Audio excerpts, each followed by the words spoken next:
Ouais. Ça risquerait donc de réveiller Vous le voulez me le vieillon. montrer? Non. Ah. Non. Là, j'ai plutôt envie de prendre soin de vous à ce moment-là. Mais est-ce que, nous, on veut tous notre revanche contre l'Argentine. Est-ce qu'au fond, c'est pas quand même un petit peu un moteur, Non. cette défaite? Non.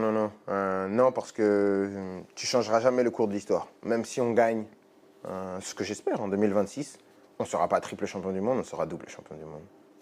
Donc, c'est des choses ça leur appartient. Ils ont gagné, tant mieux pour eux. Ils l'ont mérité, parce que le gagnant mérite toujours de gagner. Ouais.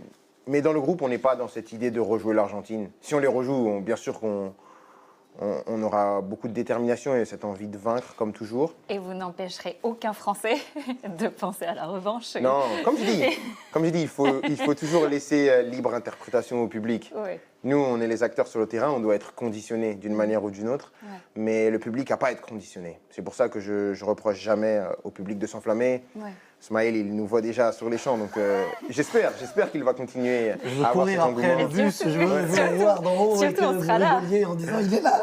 Non, avec grand plaisir. Et c'est normal, ça donne tout cet engouement populaire.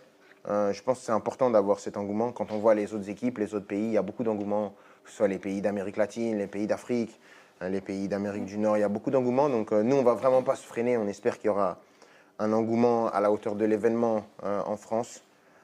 Et on va essayer de rendre fiers les Françaises et les Français.